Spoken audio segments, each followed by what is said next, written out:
God's voice speaks to me all through the day.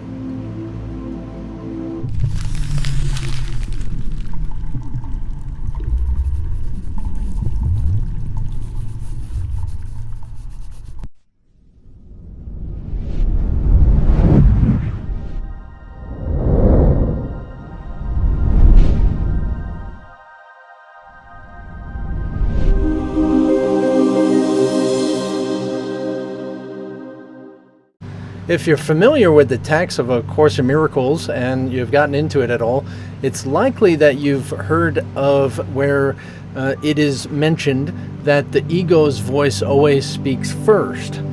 And so it's rather interesting when you get into something like this.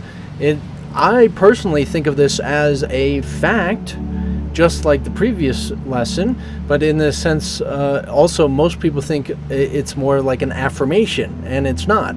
I mean, you can use it in that fashion, like you want to achieve it, you want to make it happen, or I'm going to make sure God's voice speaks to me all throughout the day, so I got to practice. And yes, that's true, but it's more so in your awareness. Now, the big thing about what a voice is disorienting when you actually recognize what it is, because voice is not referring to audible voice. So as I mentioned about the ego always speaks first, is because the ego is the only thing here that speaks in words. So yes, it speaks first because you're looking for words. So if you're looking for words to understand this, you will hear the ego's words first. You will. But if you recognize that the spirit would only come in words after the fact, because you're looking for words, like you're looking for a voice. So if you're kind of misunderstanding what this course is about naturally, easily, especially when it uses words like voice, you actually think you're looking for a voice.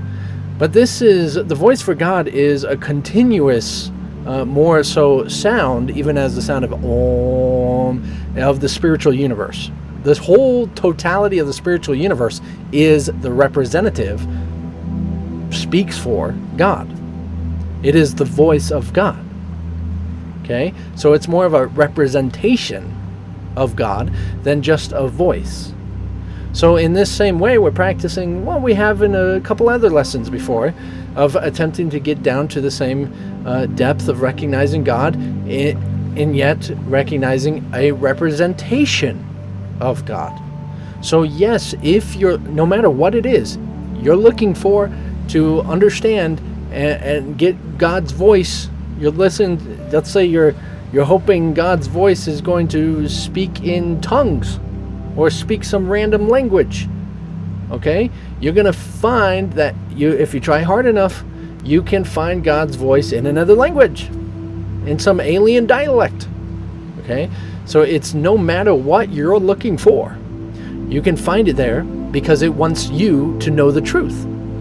It will represent what you're looking for and attempt to use the symbols of your mind, what you're looking for, what you expect, just like the voice of God speaks, right? These are symbols of your mind because you're so obsessed with physical bodies. You expect it to be a voice in this way. So it can, yes, it can be very audible. I've had many audible discussions, but it's not in the sense of just like your thoughts. You know, it's more so in this really clear depth, just kind of a natural. Everything else stops, and there is just this booming voice of absolute comfort, absolute peace, and love. But that is still a representation. Because no matter what you're going to tell me, no matter anything, the voice for God, or say God, without any other representation, God in itself, in its totality, has absolutely no voice. Now it has every voice because, as you've heard me discuss, in all dimensions it exists, but in itself, totality, it's like combining all the words of a dictionary all together, and you can't make any sense out of that. If you're smushing a whole dictionary, all encyclopedias and all versions of dictionaries, even the Bibles and all the Bibles, all the versions of Bibles, all smashed together into the position of one letter. Try to understand that ink blop, right? If you have to divide it up, divided up in order to comprehend it. I can't read one single line in an ink blot. Even in the space of a word, you won't be able to read any of that, those dictionaries and the Bibles and everything. That if you got every book in all nature and all reality, all history of all everything and all versions of them, and smash them all together and try to understand that, you can't understand that. And so the purpose, in the same way of separation as these bodies and our experience of this, is so that we can understand and know something for ourselves. And that something is the totality of all books, of all knowledge, metaphorically speaking, of God. So God, in order for it to know itself, it has to be divided. It has to. But in itself remains whole and complete. But you and I are the experience of that division along various dimensions of experience. So right now, this life is just one point of perspective, just very, very minute, not even a whole completed book. It's just like one chapter of a book in endless variations of libraries. I mean, that's huge, right? Of the totality of what God is. So try to understand it in that fashion, that when you are going to find the voice of God, you are very well capable of asking for it to be audible voice. You're looking and expecting for audible voice. Just recognize that audible voice, the ego speaks first. So it will speak out of fear. It will speak out of desperation. It will even try and mimic the voice of God. It will try to talk in the same version as your head, how you talk to yourself and all this stuff. But so you'll be somewhat challenged to recognize, am I just talking to myself? Or am I talking to, say, God? And we want to recognize that this voice of God has a calming effect. So if your voice in your head doesn't have a calming effect, doesn't bring certainty and stillness and a sense of peace, but certainty is important, absolute knowing of purpose, what you're going to do. It's like when you get calling, when you get when direction, that's it, guidance, that's the word. When you get guidance, I use that word all the time, but when you get guidance, it's you do this. It's not, hey, do this or this or this or this or this or this or this. So make up your mind, right? It's not, oh, maybe I'll do that. Oh, maybe I'll do this, but a different variation. But no, it's you do this. It's sure. It knows what is best. And you'll see and feel or hear, right, the difference. Okay? You're going to totally recognize the difference. So it's pretty interesting as we're getting into this, as far as God's voice speaks to me all throughout the day. So, and you're attempting to be silent and you're using this, you just recognize the difference when you really discover it. But your mind has essentially these two aspects to it. It is the ego personality mind, your individual mind.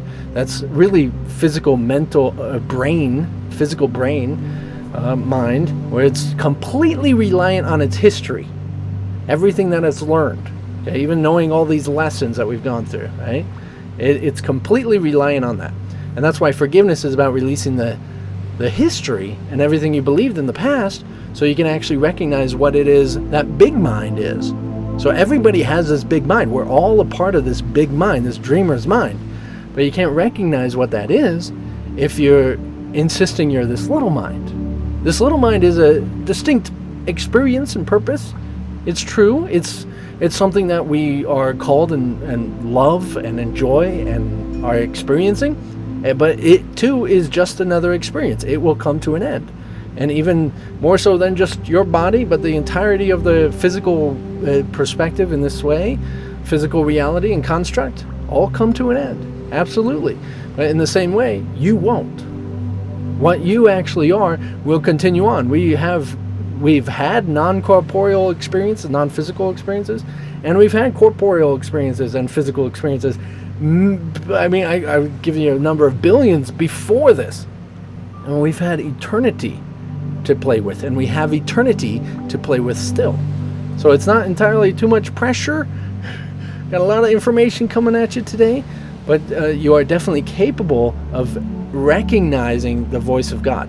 Now, another key thing here is that often how I hear the voice of God is not just audible anymore.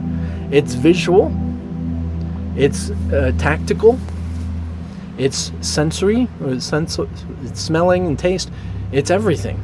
It is in all sensory perceptions, and even impressions in my mind, thoughts, yes, words, ideas, a sensation of movement.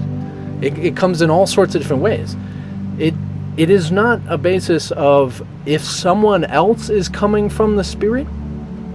It's a basis if you're coming from the Spirit, because you're here as much in which you are expecting.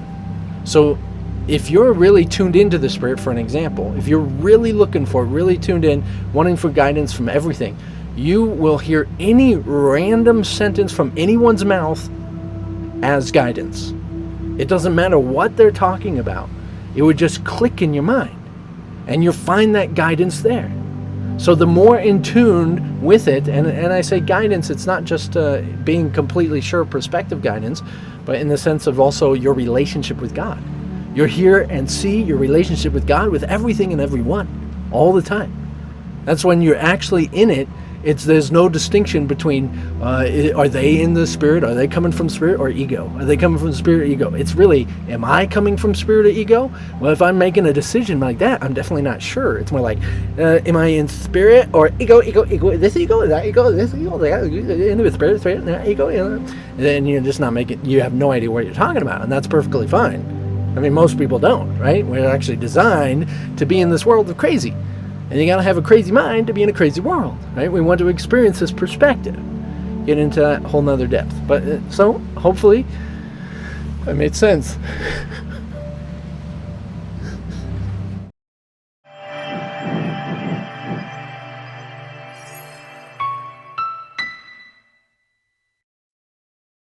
So to reiterate a little bit about just simply recognize that it's not going to just simply be in the voice, audible voice of, say, words, okay? So if you're looking for that, yes, the ego always speaks first, but then the Spirit will speak second, because it's actually been speaking the whole time. It's been a continuous, it's been always there. It was present before the ego spoke first. It was already speaking, if we're going to use those words. But it wasn't in words. It's presence. It's always here. It's always right now. And so you always have this communication. You're always in communication. And yet you think it's like, hey, Bob, how you doing? Yeah, I know. I like a burger, too. Yeah, that'd be great. You want to go hang out sometime? It's not conversation words like that. It's literally communion. You're always in communion, but you don't realize it. You're obsessed and addicted to separated world.